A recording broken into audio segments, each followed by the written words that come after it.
Amazing day to all. This is Teacher Dan Rogayan, and welcome to another episode of our letter review drill. For this episode, we'll be covering general education. So this will be random questions in the different areas of Gen Ed. So let me first share my slide.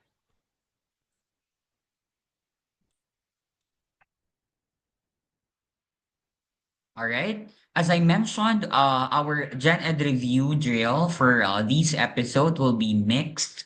And of course, we will be rationalizing 20 items for this test drill. So let us first be reminded of our goal to pass and even top the board licensure examination for professional teachers. So kayang-kaya natin yan. Let us all manifest and claim that you will all pass the board exam.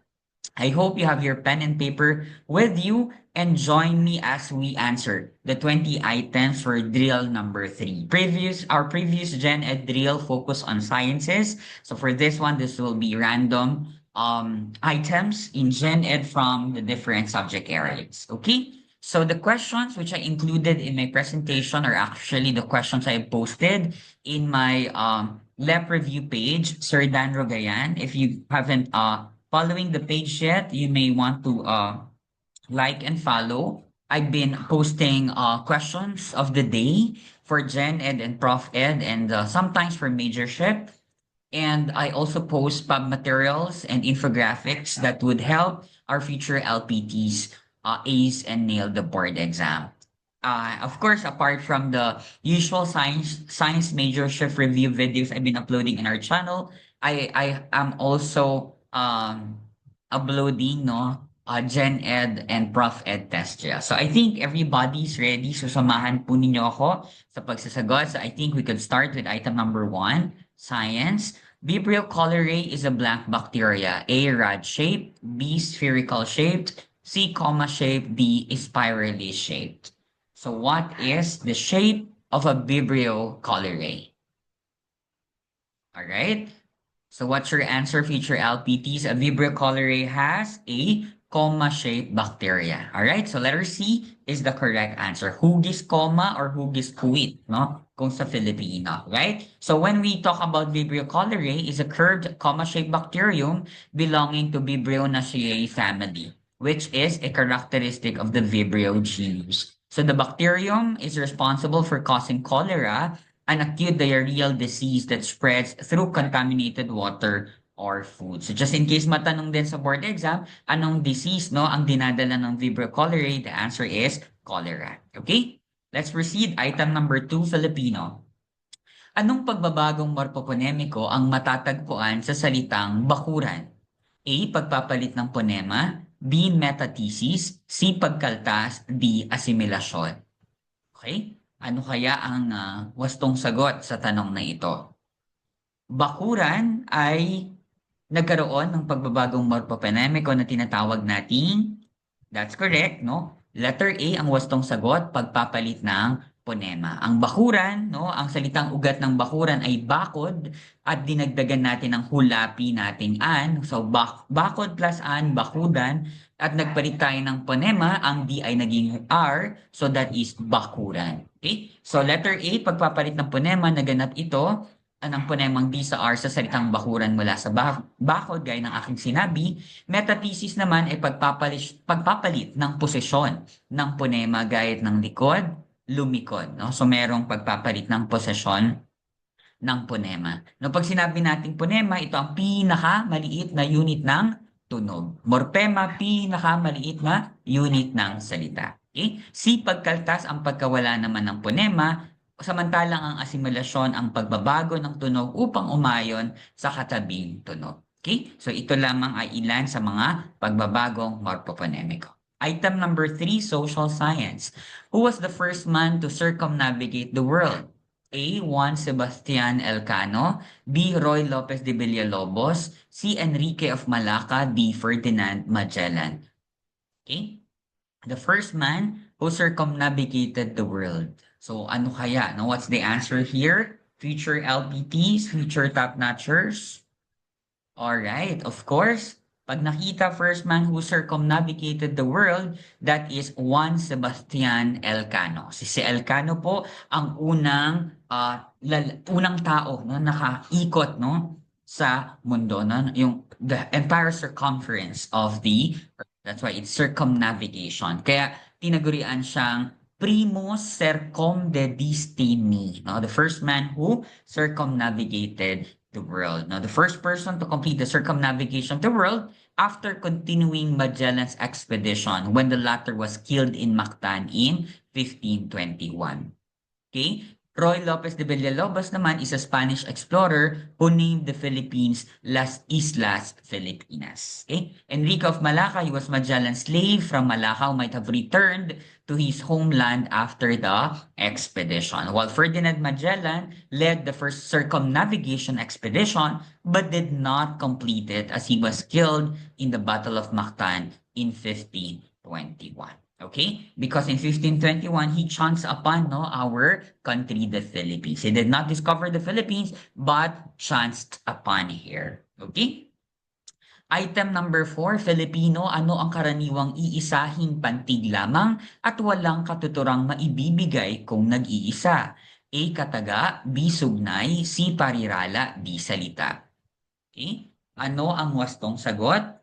Future LPTs, iisahing pantig lamang at walang daladalang katuturan. So, ang tamang sagot rito ay kataga. So, ang sagot ay letter A, kataga. No? Pag sinabi natin kataga, karaniwan itong may isang pantig lamang at walang kahulugan kung nag-iisa, ngunit nagbibigay linaw sa pangungusap. Okay? Samantalang ang sugnay ay lipon ng mga salita na may simuno at panaguri, maaring buo o di buo ang kahulugan nito. At kapag tinanong sa Gen Ed Filipino, ano ang naghihiwalay sa ating mga sugnay o clauses, ito ay tuldukwit or semicolon. Ang semicolon o tuldukwit ang naghihiwalay sa ating mga sugnay, samantalang ang kuwit naman o comma ang naghihiwalay sa ating mga salita. So mga previous board exam question itong mga ito.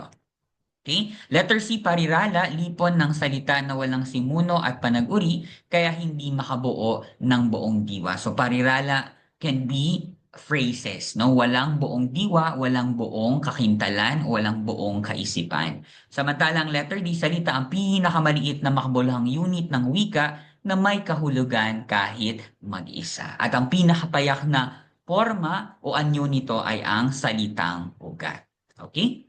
Item number 5, science. The chemical process involved in the formation of salt is called blank. A, combination, B, dehydration, C, neutralization, D, synthesis. Okay? What chemical process is involved in salt formation? Salt is chemically known as sodium chloride. So, alin po rito? What's your answer, future LPTs? That's correct. It's neutralization. Letter C, neutralization is the process involved in the formation of salt. While combination is a general term for two or more substances joining together. No? So we also have the combination reaction, one type of chemical reaction. Dehydration, the removal of water molecules in a reaction. So we know already neutralization when acid reacts with the base, producing salt and water. While synthesis is a general process where simpler substances combine to form a more complex compound. So synthesis is also synonymous to combination. Okay? Item number 6, who is the author of Gettysburg Address? A. Abraham Lincoln, B. Abraham Stoker, C. Ken Abraham, D. Peter Abrahams. Okay? Who is the author of Gettysburg Address? Sino ang sumulat nito? Who's the author of this? Of course, that's our Abraham Lincoln or Abraham Lincoln. So Abraham Lincoln actually authored Gettysburg Address on November 19, 1863 during the American Civil War. While Abraham Stoker, better known as Bram Stoker, he was the author of Dracula. Okay? Ken Abraham is a modern-day author known for writing biographies and Christian books, while Peter Abrahams is a South African novelist known for his works on racial and social issues. So, Abraham Lincoln, Gettysburg Address. Okay? Item number 7, research, isang estratehiya na ginagamit sa pananaliksik upang mailarawan ang isang phenomenon ng kaniyang natural na kapaligiran kung saan nagaganap ang pananaliksik? A. Follow-up study, B. Case study, C. Field study, or letter D. Trend study. Okay? So, phenomenon ng kanyang natural na kapaligiran kung saan nagaganap ang pananaliksik. Anong uri ito ng pananaliksik o estratehiya sa pananaliksik? Of course, ito ay letter C, field study. Nasa kapaligiran, nasa natural na kapaligiran, nasa field, no? Ginagawa ang field study. Ang follow-up study, kung titignan natin, pananaliksik na isinasagawa upang suriing muli ang mga naunang natuklasang datos sa ibang panahon o pagkakataon. So you make follow-up, no, of that particular research. While case study, masusing pagsusuri sa isang tiyak na kaso, individual o pangyayari upang maunawaan ito ng malalim. Maaaring sa case study ay isa lamang ang iyong magiging kalahok, maaaring dalawa, o maaaring higit sa dalawa, maaaring may iilan lamang, no, na lipon o lupon ng mga kalahok, no, to have an in-depth, okay, understanding of the phenomenon. While field study, isang stratehiyang ginagamit upang mailarawan ang isang phenomenon sa kanyang natural na kapaligiran kung saan ito nagaganap, samantalang ang trend study naman ay pananaliksik na sumusuri sa mga pagbabago o pattern sa loob ng isang takdang panahon. Lalo ngayon, ano nga ba ang trend ngayon, no? Apart from sa mga nauusong, for example, mga salitang Gen Z, no, na maaaring gawa ng pananaliksik, gawa ng language research o pananaliksik sa wika. Paano na nga ba binibigyan kahulugan ng ilang mga datihang mga salita, ngunit may bagong konteksto sa panahon ngayon. So that could be a trend study. Okay? Item number 8, Filipino, ano ang pinakapayak na anyo ng salita na walang halong lapi? Okay? A. Ponema, B. Gitlapi, C. Laguhan, D. Salitang ugat.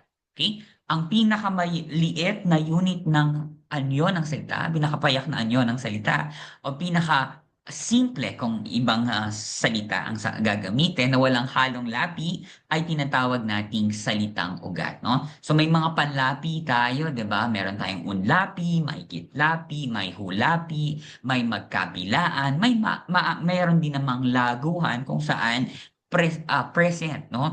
Or naroon, no? Yung lahat ng uri ng ating panlapi. So, salitang ugat po, ang pinakasimple, pinakapayak na unit ng salita. Okay? Ang ponema, nabanggit ko na to kanina, pinakamaliit na unit ng tunog sa wika, ngunit hindi ito isang buong salita. Gitlapi, isang panlaping inilalagay sa gitna ng salitang ugat upang bumuo ng bagong salita. So, yung mga makikita natin sa gitna.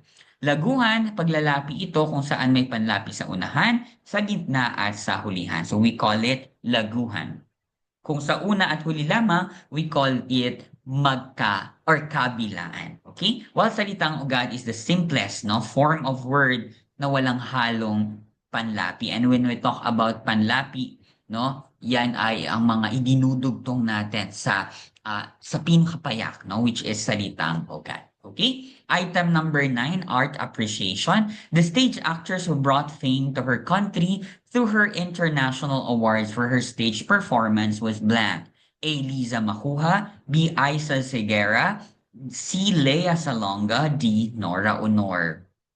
Alright? So, alin po dito ang tamang sagot? What's the correct answer? Sino ang stage actress who brought international awards? Of course, she's no other than Lea Salonga. So si Miss Lea Salonga po ang tamang sagot rito. So that's the correct answer. So Liza Macuja is a renowned ballerina known for her contribution to Philippine ballet naman. So just in case matanong si Miss Liza Macuja sa ballet na Philippine ballet, no, isa siyang ballerina. Isa Segura is a singer and actor now known as Ice Segura. Okay? Lea Salonga is a world-famous stage actress known for her roles in Miss Saigon and Les Miserables, earning prestigious international awards. While Nora Honor is a legendary Filipino actress and singer and a recipient of the National Artist for Film and Broadcast Arts in 2022 under President Rodrigo Roa Duterte.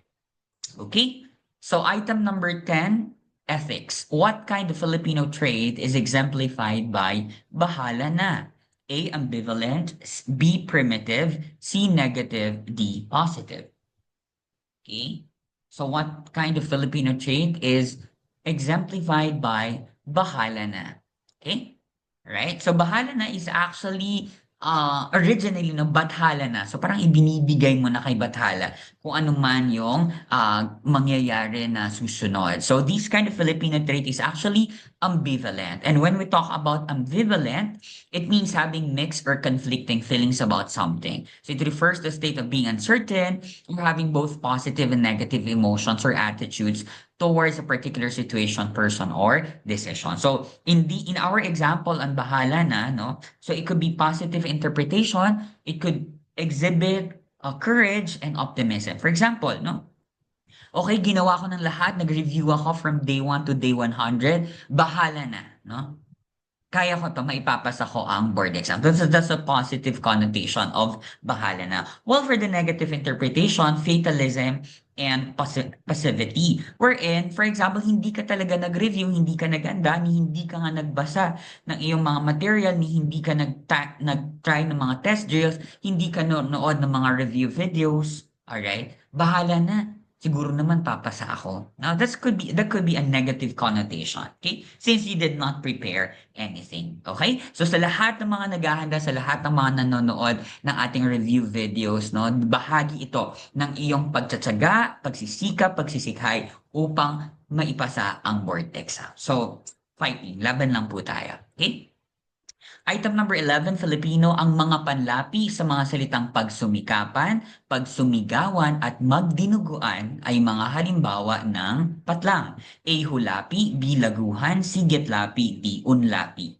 Alin ang tamang sagot? Pagsumikapan, pagsumigawan, magdinuguan. So pansinin ang mga panlapi. Nasa ang lokasyon makikita ang mga panlapi. Merong mga nasa unahan, meron namang nasa gitna at meron din namang nasa hulihan. Kapag ito ay matatagpuan natin sa una, gitna at huli, ano ang tamang sagot?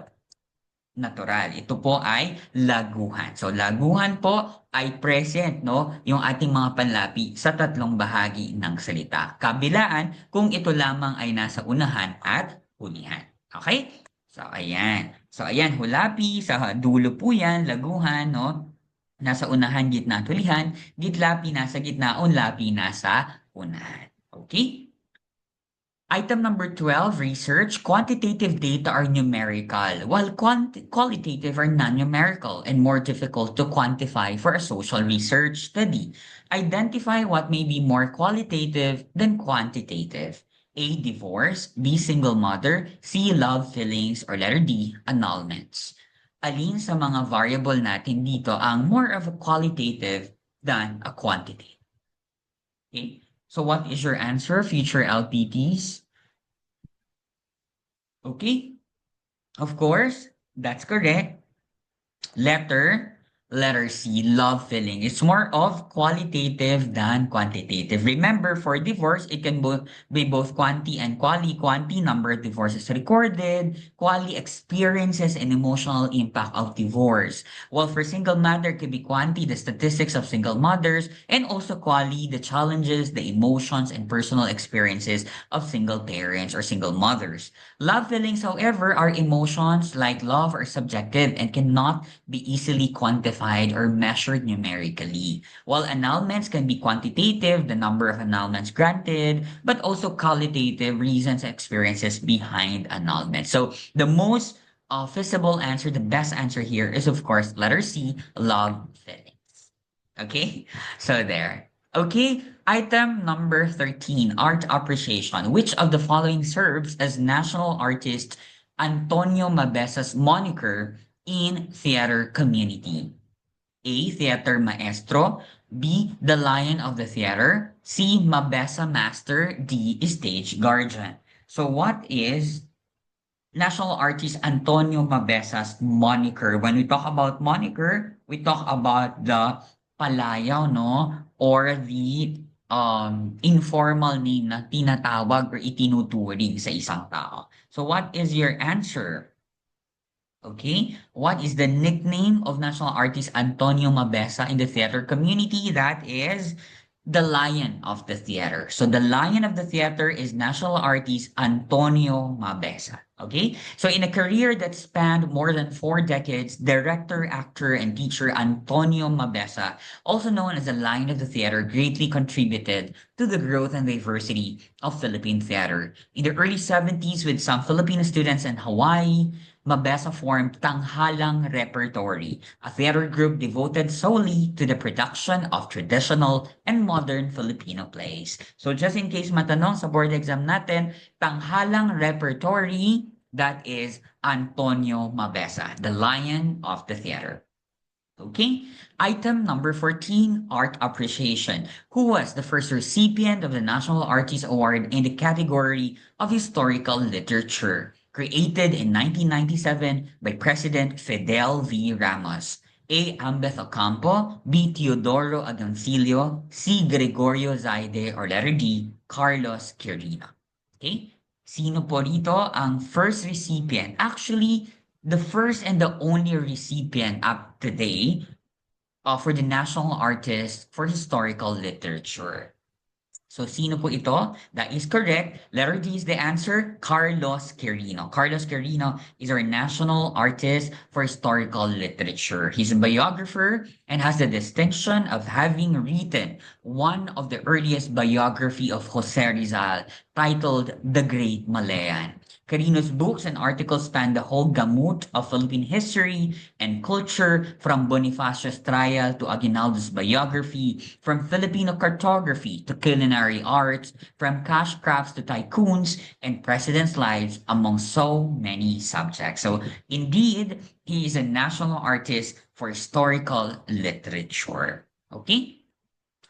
All right, item number 15, still art appreciation. Who is known as the boy wonder of Philippine movies and was named the first Philippine national artist for film in 1976.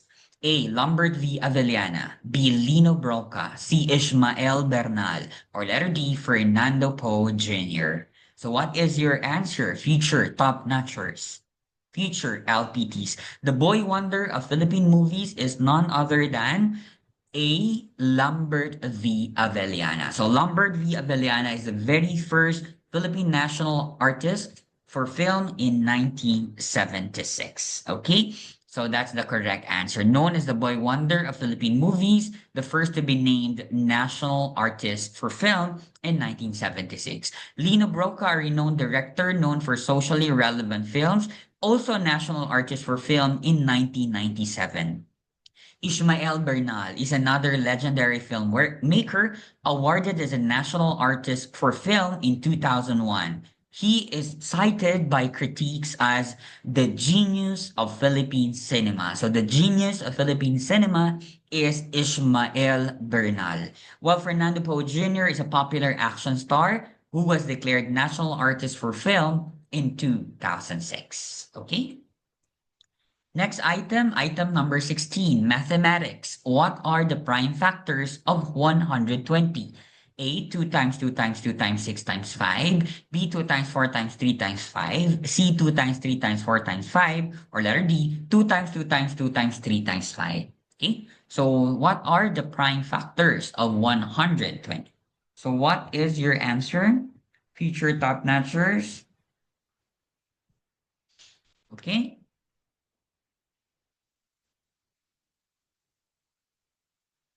All right, of course, that is letter D, 2 times 2 times 2 times 3 times 5. Okay, to find the prime factors, we break it down only in prime numbers. We divide by 2 smallest prime number, 120 divided by 2, we have 60, 60 divided by 2, 30, 30 divided by 2, that's 15.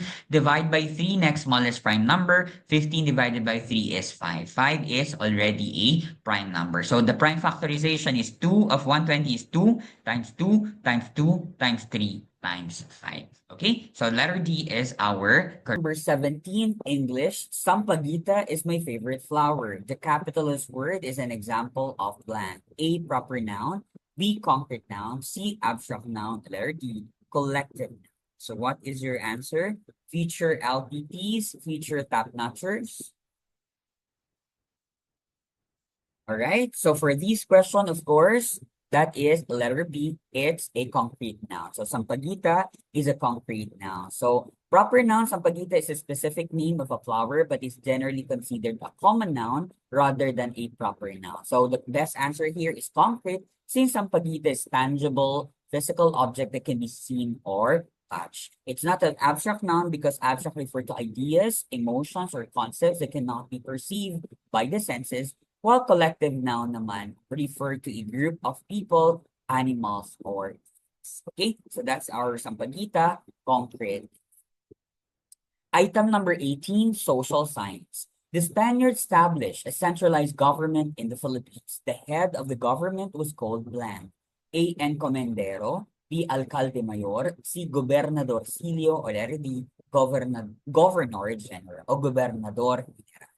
Okay, so who is the head of the government at that time when there's a centralized government during the Spanish regime? That is correct. That is letter B, Governor General or Gobernador General. Okay, so encomendero was a Spanish official granted control over an encomienda, land and its native inhabitants. Alcalde Mayor naman was a provincial governor at that time who ruled a province, or what we call the alcalde. Okay? So ang ating mayor ngayon, ng alcalde ngayon ay town mayor na, no, or city mayor. But before it was a province,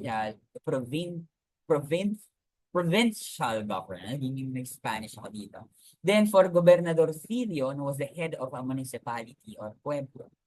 But of course, in the current time, no, we have now the governor o gobernador, no, who rules the province. And pag tinanong sa board exam, ilan ang probinsya ng Pilipinas, at present, we have 82 provincias or 82 provinces. While Gobernador General or Governor General is the highest ranking official in the Philippines during the Spanish rule, representing the King of Spain. Okay? Item number 19, English. Who is the author of Without Seeing the Dawn? A. Maximo Ramos. B. Magdalena Halandon. C. Paz Marquez Benitez. Or letter D, Esteban Javelian. Okay? So he's the author Without Seeing the Dawn. Okay? So pag tinanong sa board exam, Without Seeing the Dawn, that's Esteban Javelian.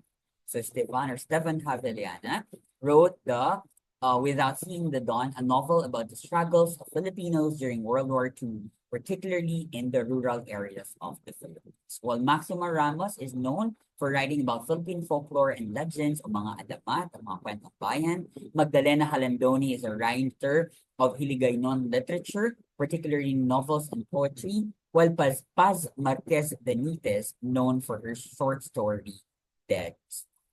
Okay, so that is Esteban Pavelian. Last item, item number 20, social science. Who is the proponent of the arena theater? A. Rustica Carpio, B. Rolando Tino, C. Severino Montano, D. Lamberto C. Avelian.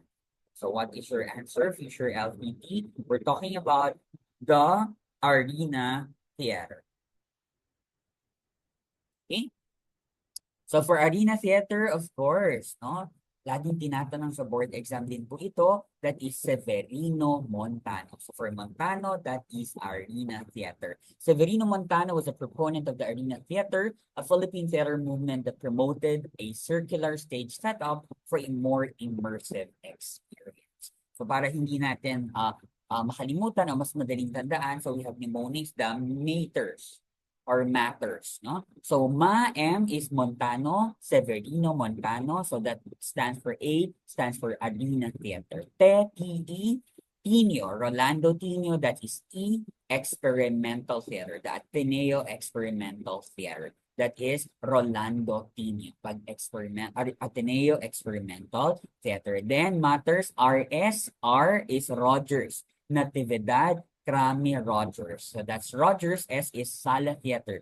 The Aming Tahanan Sala Theater is attributed to Natividad Krami Rogers. So that's Matters, Montano Arena, Tino Experimental, Rogers Sala. Okay? Kasi previous boards, no, are asking, no, the different theater proponents. So at least alam po natin future LPTs and future top. So once again, I think that's the end of our test drill. So once again, if you haven't been following my review page, you can actually follow them. I've been posting questions of the day, such as those which we rationalize in this episode. So you can try to answer, the questions of the day, no, so that you'll be able to practice, no, your test question. So maraming salamat. So laban, papasa tayo, keep fighting, at abangan po ninyo ang next batch of questions, no, na kukunin ko rin sa ating page, so that we'll be able to rationalize each of these Gen Ed test items.